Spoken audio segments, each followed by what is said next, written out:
গণ অভ্যুত্থান শুরু হওয়ার আগে থেকে বুদ্ধিবৃত্তিক মহলে এবং রাজনৈতিক পরিসরে আমরা বাংলাদেশের রাজনৈতিক কর্মকাণ্ডকে কী করে পরিচালনা করা দরকার এবং কোন লক্ষ্যকে সামনে রেখে আপনার পরিচালনা করা দরকার সে সম্পর্কে বহু আমরা সেমিনার কর্মশালা আমরা করেছি। এবং আপনারা প্রত্যেকে জানেন যে 2024 সালে গণ অভ্যুত্থানের আগেও আমাদের যে একটা গুরুত্বপূর্ণ গ্রন্থ প্রকাশিত হয়েছিল গণ অভ্যুত্থান গঠন, এবং সেটা প্রভাবটা ছিল তরুণদের মধ্যে বিস্তৃতভাবে, এবং এই এই এই প্রভাবের একটা ইতিবাচক ফল আমরা পেয়েছি 5ই অগাস্টে। কিন্তু দুর্ভাগ্যক্রমে 5ই অগাস্টের পরে যেটা আমরা একটু আগে বললাম সাংবিধানিক প্রতিবিপ্লব, মানে সংবিধানের কথা বলে হাসিনাহীন হাসিনা ব্যবস্থা কায়েম রাখা। আমি আবারও বলি, শব্দটা খুব সহজ, হাসিনাহীন হাসিনা ব্যবস্থা, ফ্যাসিস্ট ব্যবস্থায় কায়েম রাখাটা হয়েছে 8ই অগাস্টে। যখন আপনি কি হয়েছে যে এই পুরনো শেখ হাসিনার সংবিধান রক্ষা করার শপথ নিয়ে এই উপদেষ্টা সরকার গঠিত হয়েছে।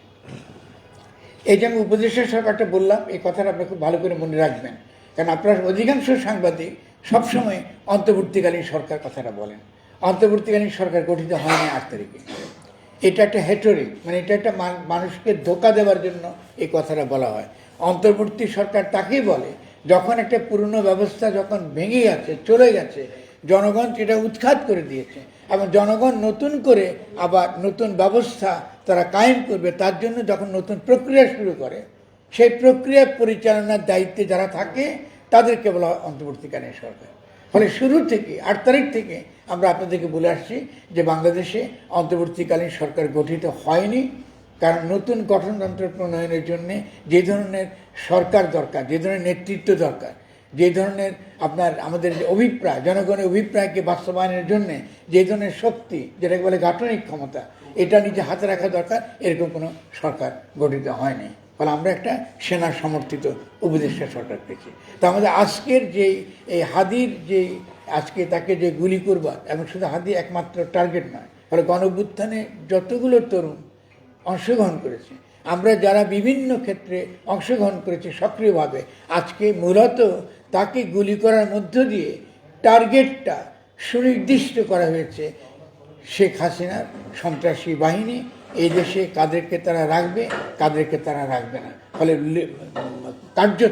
কার্যত যেটা তারা ঘোষণা করেছে, আপনারা দেখেছেন লন্ডনে বসে বিভিন্ন জায়গায় তাদের প্রতিনিধিরা যেটা ঘোষণা করেছে যে তারা একটা সশস্ত্র যুদ্ধ করবে বাংলাদেশে। ফলে একটা সশস্ত্র যুদ্ধেরই প্রথম নমুনা তারা দেখালো, যেটা হলো এই এই কায়দা, একটা গুপ্ত ঘাতকের মতো আমাদের তরুণদের মধ্যে অত্যন্ত প্রতিভাবান এবং অত্যন্ত জনগণের প্রতি যার অঙ্গীকার অত্যন্ত গভীর এবং অত্যন্ত দীপ্ত, তাকে গুলি করা হয়েছে। ফলে ব্যাপারটাকে আপনারা যদি শুধুমাত্র একটা আইনি একটা অপরাধ আকারে বিচার করেন, সাংবাদিকরা এবং বাংলাদেশের জনগণ এবং আসিফ নজরুল কিংবা ডক্টর ইউনূস, তাহলে তারা মারাত্মক ভুল করবে। এটা নিছকই একটা বিচ্ছিন্ন অপরাধ নয়, এবং বিচ্ছিন্ন অপরাধটা গণ্য করে এটাকে যেভাবে হাজির করা হচ্ছে, এটাও বাংলাদেশের জন্য বিপজ্জনক, কারণ এটা বিচ্ছিন্ন অপরাধ নয়। কারণ আপনি সন্ত্রাসের কাঠামো আপনি কিন্তু রেখে দিয়েছেন, একই সঙ্গে বাইরে থেকে বাংলাদেশের বিরুদ্ধে একটা যুদ্ধ ঘোষণা করা হলো যে একটা এই আমাদের গণ অভ্যুত্থানে একজন সৈনিককে, সামনের সারে একজন সৈনিককে আপনি গুলিবিদ্ধ করেছেন। এটা কিন্তু একটা সত্যিকার অর্থে বাংলাদেশের জনগণের বিরুদ্ধে যুদ্ধ ঘোষণা করা হলো। ফলে এটা আমাদের জন্য অত্যন্ত গুরুত্বপূর্ণ এবং অত্যন্ত তাৎপর্যপূর্ণ। আপনারা মনে রাখবেন যে আপনারা যখন 8 তারিখে যখন শপথ গ্রহণ করা হয়েছিল, তখন আপনারা আমার যার বক্তব্য শুনেছেন, আমি বারবারই সাবধান করেছি যে এর ফলে যেটা ঘটবে বাংলাদেশে, সেটা যে বাংলাদেশ না চরম বিশৃঙ্খলার মধ্যে এবং কার্যত একটা গৃহযুদ্ধের মধ্যে প্রবেশ করবে। এবং হাদিকে গুলি করে হত্যার চেষ্টাটা মূলত তারই প্রথম নমুনা। ফলে আমি আপনাদের সামনে আমার নিজের বিবেক নিয়ে আমরা ভাব বৈঠকি এবং গণ অভ্যুত্থান সুরক্ষা মঞ্চ, আমি গণ অভ্যুত্থান সুরক্ষা মঞ্চের পক্ষ থেকে কথা বলছি, আমি ভাব বৈঠকের সদস্য, আমরা এখানে অনেক ভাব বৈঠকের সদস্য হাজির আছেন। গণ অভ্যুত্থান সুরক্ষা মঞ্চটা হলো সেই মঞ্চ যেখানে সমাজের বিভিন্ন স্তরে বিভিন্ন ক্ষেত্রে যারা বিশ্বাস করেছেন যে গণ অভ্যুত্থানের মধ্য দিয়ে একটা গণ অভিপ্রায় ব্যক্ত হয়েছে, জনগণ নতুনভাবে নিজেদেরকে রাজনৈতিকভাবে গঠন করতে চায়, তাহলে এই রাজনৈতিকভাবে গঠন করবার যে সংকল্প যারা এখনও ধরে রেখেছে বিভিন্ন আন্দোলনের মাধ্যমে বিভিন্ন প্রকার তাদের কার্যক্রমের মাধ্যমে, তাদেরকে আমরা একত্রিত করবার একটা মঞ্চ হিসেবে আমরা কাজ করি। বিভিন্ন বাংলাদেশের জেলায় জেলায় বিভিন্ন ক্ষেত্রে যারা রয়েছে এখনও, তাদেরকে আমরা চেষ্টা করি যুক্ত রাখতে। ফলে তাদের সকলের পক্ষ থেকে আজকে আমি আপনাদের সামনে এসে আবারও আপনাদেরকে সাবধান করছি যে বাংলাদেশে আসলে অত্যন্ত অত্যন্ত জটিল একটা পরিস্থিতির মধ্যে সে প্রবেশ করেছে। এখন খেয়াল করুন, যদি আমরা এই যে ওকে গুলি করা, আজকে আপনার হাদিকে গুলি করবার এই চেষ্টা, তাকে হত্যা করবার এই চেষ্টাকে যদি আমরা বুঝতে চাই, তাহলে আমাদের প্রথম তাহলে বুঝতে হচ্ছে যে 8ই অগাস্টের এই যে একটা সাংবিধানিক সিদ্ধান্ত আপনি নিয়েছেন যে শেখ হাসিনা ব্যবস্থা আপনি টিকিয়ে রাখবেন, হাসিনা থাকবে না, কিন্তু শেখ হাসিনার সন্ত্রাসী ব্যবস্থা আপনারা টিকিয়ে রাখবেন, রাষ্ট্রের নামে আইনের নামে টিকিয়ে রাখবেন। এটা আপনাদেরকে কাউকে নিরাপদ রাখবে না বাংলাদেশে। আমাদের নিরাপদ যে রাখবে না, ইতিমধ্যে দেখেছেন যে গণ অভ্যুত্থানের স্মৃতি ম্লান হতে শুরু করেছে, দেয়ালে গ্রাফিতিগুলো ইতিমধ্যেই আড়াল হয়ে যাচ্ছে, আচ্ছাদিত হয়ে যাচ্ছে, আড়ালে চলে যাচ্ছে, ভুলে যাচ্ছে। তৃতীয়ত আপনি দেখবেন প্রত্যেকটা গণ অভ্যুত্থানে যারা অংশগ্রহণ করেছে প্রত্যেকের জীবন এই মুহূর্ত থেকে কিংবা যখন হাদিকে গুলি ছোড়া হলো সেই মুহূর্ত থেকে, আগে থেকে ছিল বিপন্ন, এই মুহূর্ত থেকে আমরা এই বিপন্নতাটা আমরা দেখলাম পরিষ্কারভাবে টার্গেট করে মাথায় গুলি করে হত্যা করার যে পরিকল্পনা, এটার বাস্তবায়নটা শুরু হয়েছে। আমি সেজন্য আমি মনে করি আজকে আপনি খেয়াল করুন, আপনারা যারা এখানে হাজির রয়েছেন আপনারা কিন্তু মূলধারার সাংবাদিক নন, এটা আমি বুঝতে পারছি। আর মূলধারার সাংবাদিকতাও কিন্তু এই সন্ত্রাসী ব্যবস্থায় কিন্তু টিকে রাখছে। এতে যে আমরা সকলে পার পেয়ে যাব তার কোনো আমি মনে করি না। আপনি এখান থেকে পার পেয়ে যাবেন, কারণ যদি প্রলয় শুরু হয় তাহলে কারোর কিন্তু রক্ষা থাকে না। একটা কথা আছে না যে নগরে আগুন লাগে দেবালয় রক্ষা পায় না, মসজিদ রক্ষা পায় না। কারণ আমরা কিন্তু বাংলাদেশের একটা পরিস্থিতির মধ্যে আমরা ঢুকেছি। তো আমি প্রথম যে বক্তব্যটা আপনাকে স্পষ্ট করে বলতে চাই, 8ই আগস্টের সাংবিধানিক প্রতিবিপ্লব, এটাকে মনে না রাখলে বিচ্ছিন্নভাবে আপনার এই গুলি করবার এই ঘটনাকে আপনি কখনোই বুঝতে পারবেন না। এটা যুক্ত 8ই অগাস্টে যেহেতু একটা সাংবিধানিক প্রতিবিপ্লব হয়েছে, তারই ধারাবাহিকতা হচ্ছে এই তরুণদেরকে যারা গণঅভ্যুত্থানে অংশগ্রহণ করেছে তাদেরকে হত্যা করবার পরিকল্পিত প্রচেষ্টা, এবং সেটার বাস্তবায়নের একটা রূপ আমরা দেখেছি যে কীভাবে হাদিকে গুলি করা হয়েছে। 2 নম্বর হচ্ছে যে আমাদের যে পয়েন্টটা বুঝতে হবে সেটা এই যে শেখ হাসিনার আমলে যে একটা রাষ্ট্র এবং প্রতিষ্ঠানের যে বিশেষ রাজনৈতিক চরিত্র, যেটা আপনার আসিফ নজরুলের বক্তব্যে ফুটে বেরিয়েছে, রাষ্ট্র এবং তার বিভিন্ন প্রতিষ্ঠান, নির্বাহী বিভাগ বনাম বিচার বিভাগ স্বাধীন, এরকম কোনো শব্দ আমি জীবনে শুনি নাই। স্বাধীন বিচার বিভাগ কখনো স্বাধীন না।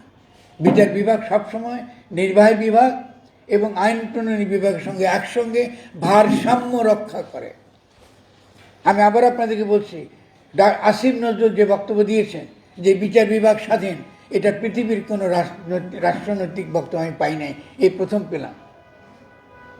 ইউনিটারি পাওয়ার, রাষ্ট্রের ক্ষমতা ইউনিটারি, স্বাধীন বলে কেউ নেই। বিচার বিভাগ নির্বাহী বিভাগ থেকে স্বাধীন নয়, এই চিন্তার বিপদটা খেয়াল করেন। তার মানে নির্বাহী বিভাগ, পুলিশ কিংবা মিলিটারি, আমি সেনাবাহিনীকে বলছি, আপনারা ম্যাজিস্ট্রেসি ক্ষমতা নিয়ে আছেন, আপনাদেরকে বলছি একটু খেয়াল করেন। আপনারা কিন্তু সন্ত্রাসী ধরবেন আর বিচার বিভাগ ওটা ছেড়ে দেবে, এই ব্যবস্থা আপনারা চান? এটা স্বাধীনতা? বিচার বিভাগ স্বাধীনতা অর্থটা কি? অর্থটা হচ্ছে যে আপনি যে অপরাধী তাকে শাস্তি দেওয়া, এবং সে শাস্তি দেওয়ার ক্ষেত্রে অন্য কোনো বিভাগ সেখানে হস্তক্ষেপ করতে পারে না, বৈচারিক প্রক্রিয়া হস্তক্ষেপ করতে পারে না। কিন্তু আপনি অস্ত্র হাতে যে আসামি ধরা পড়েছে তাকে আপনারা একের পর এক জামিন দিয়েছেন কেন? আসিফ, আপনি কি আসলে আওয়ামী লীগের সঙ্গে, সন্ত্রাসী বাহিনীর সঙ্গে কোনো লেনাদেনা করেছেন? আপনি এই বক্তব্য দিচ্ছেন কেন? আপনি তো আইন বিভাগের মন্ত্রণালয়ে রয়েছেন। তাহলে এই সাধারণ তত্ত্ব যেটা দিচ্ছেন, ভাবছেন যে জনগণ এটা সঙ্গে সঙ্গে রুফে নেবে, কিন্তু জনগণ তো আগের মতো আর অজ্ঞান নয়। আপনি এই তথ্য দিচ্ছেন কেন? যেহেতু আপনি সন্ত্রাসীদের মুক্ত করতে চান তথাকথিত বিচার বিভাগের স্বাধীনতার নামে। বিচার বিভাগ কখনোই জনগণের অভিপ্রায়ের ঊর্ধ্বে নয়, জনগণের অভিপ্রায়ের অধীন। বিচার বিভাগের বৈধতাও জনগণের সার্বভৌম, তার যে অস্তিত্ব, সার্বভৌম ক্ষমতা, সেখান থেকে তৈরি হয়। জনগণের সার্বভৌম ক্ষমতা হচ্ছে এই, অভিপ্রায় হচ্ছে এই, জনগণের সার্বভৌম অভিপ্রায়টা, ইচ্ছাটা হচ্ছে এই, আমরা সন্ত্রাস মুক্ত থাকব এবং আমরা ন্যায় বিচার পাব। ফলে আপনি সন্ত্রাসীদের যখন জামিন দিচ্ছেন, যে বিচারকরা জামিন দিয়েছেন তারা যে রাজনৈতিক দলের সঙ্গে যুক্ত, এটা পত্রিকায় এসেছে, আমি নাম নিতে চাই না, যে রাজনৈতিক দলের সঙ্গে যুক্ত, আমি সে রাজনৈতিক দলকে প্রশ্ন করছি, আপনারা বিচার বিভাগকে ব্যবহার করছেন এই দেশকে সন্ত্রাসী রাষ্ট্রে পরিণত করবার জন্য। যারা আইনের চোখে অপরাধী, যারা অপরাধী হিসেবে যারা ধরা পড়েছে, হাতে নাতে ধরা পড়েছে, তারা কীভাবে জামিন পায়? তাদের তো জামিন পাইতে কোনো কথা নয়। ফলে বিচার বিভাগ স্বাধীন, এটা সম্পূর্ণ একটা ভুয়া তত্ত্ব। এবং আমাদের মনে রাখতে হবে, সবসময় বলা হচ্ছে সেপারেশন অফ পাওয়ার, শব্দটা স্বাধীনতা বলা হয় না। কি বলা হয়? মন্তেস্কিউ উনি শিখিয়েছেন সেপারেশন অফ দ্য পাওয়ার। মার্কিন যুক্তরাষ্ট্রের যে পুরো যে রাষ্ট্রের যে কাঠামো, এটা হচ্ছে সেপারেশন। ক্ষমতা একটা, কিন্তু ক্ষমতার চর্চার বিভাগ আলাদা। ক্ষমতা একটা, ক্ষমতা চর্চার বিভাগ আলাদা। ফলে আপনি যদি বলেন বিচার বিভাগ স্বাধীন, তার মানে কি? তাহলে বিচার বিভাগ কি নির্বাহী বিভাগের চেয়ে ঊর্ধ্বে? বিচার বিভাগকে আজকের আইন প্রণয়নী সংস্থা বা জাতীয় সংসদের ঊর্ধ্বে? ঊর্ধ্বে তো না। তার এইসব ভুল তত্ত্ব, ভুয়া তত্ত্ব, সন্ত্রাসীদের পক্ষে এবং দালালি, আওয়ামী লীগের দালালির পক্ষের তত্ত্বটা নিপাত যাক। এবং আমরা সাবধান করে দিচ্ছি যে বাংলাদেশের জনগণের পক্ষে আমরা কিন্তু আপনাদের কিন্তু চিনে ফেলেছি। আমরা বুঝতে পারছি আপনারা কারা। আপনার শেখ হাসিনার এই পুরনো রাষ্ট্র ব্যবস্থাটা আপনারা টিকিয়ে রাখছেন এবং পুরনো রাষ্ট্র ব্যবস্থাকে ব্যবহার করে এখন এই হাদিকে আপনারা গুলি করলেন। এই প্রথম গুলি শুরু হলো। আমি আসিফকে সাবধান করে দিচ্ছি, এর জন্য আপনি দায়ী, এর জন্য ডক্টর ইউনূস দায়ী, অবশ্যই আপনারা দায়ী। কারণ এই যে 8ই অগাস্ট আপনারা যে সাংবিধানিক প্রতিক্রিয়া ঘটিয়েছেন, এটা কিন্তু তারই কিন্তু ফল। আপনি ভাববেন না যে এর থেকে আপনারা, এই জবাবদিহিতা থেকে আপনারা মুক্ত হবেন। এই ছিল আমাদের 2 নম্বর পয়েন্ট আমাদের তরফ থেকে। 3 নম্বর কথা হচ্ছে যে এখন এই যে একটা সন্ত্রাসী ব্যবস্থা, হাসিনাহীন হাসিনা ব্যবস্থা, এই সন্ত্রাসী হাসিনাহীন হাসিনা ব্যবস্থার মধ্য থেকে আমরা কিভাবে বেরোব এবং এই সংঘাত ও সন্ত্রাস কিভাবে তারা স্বাভাবিক করছে, মনে করছে এটা নর্মাল। যে নির্বাচন আসছে, দেখেন তর্কটা কীভাবে করে। নির্বাচন আসছে, তফসিল ঘোষণা হয়েছে, তফসিল ঘোষণার পরপরই কিন্তু গুলি চালানো শুরু হয়ে গেল। তারা দাবি করছে এটা একটা স্বাভাবিক ঘটনা, অপরাধ হতে পারে। আমাদের তো রাজনৈতিক ক্ষেত্রে নির্বাচনের সঙ্গে এরকম কি মারপিট হয়, এরকম দাঙ্গাহাঙ্গামা হয়, এরকম হত্যাকাণ্ড হয় না। এই স্বাভাবিককরণ আমরা আপনাদেরকে করতে দেব না। এটা কোনো স্বাভাবিক অবস্থা মোটেও নয়। ফলে এই যে সন্ত্রাস এবং সংঘাতকে আপনারা যারা স্বাভাবিক শাসন পদ্ধতিতে পরিণত করতে চাইছে যারা, এবং রাজনৈতিক পরিসর কিভাবে সন্ত্রাসী ও আততায়ীদের লীলা ক্ষেত্রে পরিণত হয়, তারই কিন্তু নমুনা আমরা দেখলাম। ফলে বর্তমান সরকার রাজনৈতিক পরিসরকে সন্ত্রাসী এবং আততায়ীদের লীলা ক্ষেত্রে পরিণত করছে। এই জন্য আজকে আমাদের যে দেখেছেন যে ব্যানারে আমরা যে কথাটা লিখেছি, এটা হলো আমরা একটা আততায়ী রাজনৈতিক পরিসরে প্রবেশ করেছি। এটা একটা আততায়ী রাজনৈতিক পরিসর, এটা শুরু হয়ে গেছে। এবং এই মুহূর্তে এই 3টা বিষয় যদি আপনি পরিষ্কার বোঝেন, তাহলে এই মুহূর্তে আমাদের কর্তব্যটা কী, এটা আমাদেরকে চিন্তা করতে হবে। কর্তব্যটা কী করবো আমরা এখন? তাহলে জনগণ এখন কি করবে? কারণ হাসিনা ব্যবস্থা যেটা সন্ত্রাস এবং সহিংসতাকে স্বাভাবিক বলে আমাদের কাছে তুলে ধরে, তাহলে এই ব্যবস্থাকে আমরা কী করে আমরা আবারও মোকাবেলা করব? এই ব্যবস্থাকে আমরা সরিয়ে আমরা কী করে আবার গণসার্বভৌমত্ব, জনগণের সার্বভৌম ইচ্ছা, সার্বভৌম অভিপ্রায় কীভাবে আমরা প্রতিষ্ঠা করব? এটা হচ্ছে আমাদের এখনকার নাগরিকদের, আপনারা যারা এখানে হাজির আছেন, সাংবাদিকরা তথা বটে, বাংলাদেশের সকল নাগরিকের একটা সবচেয়ে প্রধান কর্তব্য হচ্ছে যে এই বিষয়টাকে মনোযোগের সঙ্গে দেখা এবং মনোযোগের সঙ্গে বিচার করা। তো আমরা আপনাদেরকে লিখিত দেব, এটা অবশ্যই আপনি কিছু পাবেন। এটার মধ্যে লিখিতটার মধ্যে কিছুটা হয়তো বা আপনার ভাষা বা ক্ষেত্রে আপনারা দেখবেন যে একটু হয়তো আপনাদের কঠিন মনে হতে পারে আপনাদের। আমি এই জন্য পুরো বিষয়টা আপনাদেরকে সহজে ব্যাখ্যা করে বোঝাবার চেষ্টা করেছি। কিন্তু এই নতুন ভাষা ব্যবহার, নতুনভাবে চিন্তা করবার ক্ষমতা সমাজে তৈরি করা, আমি বিনয়ের সঙ্গে বলবো সাংবাদিকরা আপনারা মনোযোগ সঙ্গে আমাদের এই দলিলটা পড়বেন। যদি আমি একটু পরে কপি দিচ্ছি আপনাদেরকে, আপনারা একটু মনোযোগ দিয়ে পড়বেন। আপনারা অনেকে নতুন ভাষা খুঁজে পাবেন, যারা জনগণের পক্ষে কাজ করছেন আপনারা নতুন ভাষা খুঁজে পাবেন। কী করে আমাদেরকে চিন্তা করতে হবে যদি আমরা এই পরিস্থিতি থেকে আমরা নিজেদেরকে মুক্ত রাখতে চাই, এবং সত্যিকারের একজন সাংবাদিক যে জনগণের স্বার্থ, জনগণের সার্বভৌম অভিপ্রায়কে মূল্য দেয় এবং গণতন্ত্রে বিশ্বাস করে, আইনে বিশ্বাস করে, ন্যায় বিচারে বিশ্বাস করে, ইনসাফ কায়েমে বিশ্বাস করে, তারা আপনারা খুব মনোযোগের সঙ্গে এই ভাষাটা আপনারা পড়বেন, একে আপনারা বোঝার চেষ্টা করবেন। আর আমি তো সবসময় আছি, সবসময় আপনারা আমার সঙ্গে কথা বলেন, আমরা অবশ্যই যে কোনো সময় আপনাদের সঙ্গে আরও কথা বলব। এখন আমি যে প্রসঙ্গে আসবো সেটা হলো এই, এরপর আপনারা নিশ্চয়ই প্রশ্ন করবেন যে এই সময় আমাদের কর্তব্যটা কী, আমরা কী করব। আমাদের এই সময়ে সবচেয়ে বড় কর্তব্য হচ্ছে কীরকম, আমরা চারটা স্তরে আমরা বুঝতে পারি আমরা কর্তব্য, মানে চার দিক থেকে আমরা এটাকে বুঝতে পারি। প্রথমত দরকার যে অপরাধকে ব্যক্তির অপরাধে পরিণত করবার এই হাসিনা ব্যবস্থা যদি করতে চেষ্টা করে এটাকে প্রতিরোধ করবেন। তারা বলবে এটা একজন অপরাধীর সমস্যা, এটা ওই যার কথা বলছে না ফয়সল, এটা তার অপরাধীকে ধরলে, অপরাধীকে শাস্তি দিলে এটা সমাধান হবে না। আপনি খেয়াল করেন ইতিমধ্যে গোয়েন্দারা প্রচার শুরু করেছে, অপরাধী আসামে পালিয়ে যাবার আগেই প্রচার শুরু করেছে কি যে সে চলে গেছে ভারতে, ও যে ভারতে চলে গেছে এটা প্রচার করা খুব ইন্টারেস্টিং। এটা কিন্তু গোয়েন্দাদের তরফ থেকে প্রচারিত হচ্ছে। তার মানে ওকে আর এখন ধরার দরকার নেই, ওর ব্যবস্থাটা নিরাপদ করাটা, ওকে বাংলাদেশে এই সন্ত্রাসীদের নিরাপদ থাকবার জন্য এরা প্রচার করছে যে অপরাধী ভারতে পালিয়ে গেছে, তাদের কাছে প্রমাণ আছে। আপনি দেখবেন যে অনেক যারা গোয়েন্দা আসে আমাদের সাংবাদিক মূলত বলে যে আমি সাংবাদিক, আসলে কিন্তু গোয়েন্দাদের পক্ষে যারা কাজ করে এরা কিন্তু বলছে যে তিনি নাকি ভারতে পালিয়ে গেছেন। এই ধরনের অপরাধী একটা ভারতে পালিয়ে যায়নি, উল্টাটা ভারত থেকে অস্ত্র আসছে এবং অপরাধীরা প্রবেশ করছে। এই যেটা হাদির গুলির মধ্য দিয়ে আপনার পরিষ্কার দেখবেন যে তারা প্রবেশ করছে, এবং এটাকে ম্লান করবার জন্য, এটাকে অস্পষ্ট করে দেবার জন্য, অপরিচ্ছন্ন করে দেবার জন্য, সাংবাদিক দিয়ে বিভ্রান্ত করার জন্য বলা হচ্ছে যে না আসামি আপনাকে পালিয়ে গেছে। ফলে ব্যক্তিকে দায়ী করে, একজন ব্যক্তিকে দায়ী করে এই যে এটাকে বলে অপরাধীকরণ বা ব্যক্তিকরণ, এটা ভয়ানক জিনিস। ব্যবস্থাকে আড়াল করা হয় ব্যক্তিকে দায়ী করে। ফলে আপনার প্রথম যে দায়িত্ব আমাদের সাংবাদিক হিসেবে, আপনাদের দায়িত্ব, আমাদেরও দায়িত্ব, এই যে আপনার এই ব্যক্তিকে দায়ী করে ব্যবস্থাকে দায়মুক্ত করা, হাসিনা ব্যবস্থাকে দায়মুক্ত করা, এটাই কিন্তু এই পুরনো ফ্যাসিস্ট ব্যবস্থার রাজনীতি। এটা আপনারা যদি বুঝতে পারেন, আপনারা বুঝবেন কী করে শুধুমাত্র এই অপরাধীকে ধরা এটাকে কেন্দ্রবিন্দু হয়ে আছে। আমাদের বুঝতে হবে যে কী করে ওই 8ই আগস্টের যে গণ অভ্যুত্থানকে নস্যাৎ করে দেওয়া হয়েছে, এটা কিন্তু তারই একটা আমরা ধারাবাহিকতা।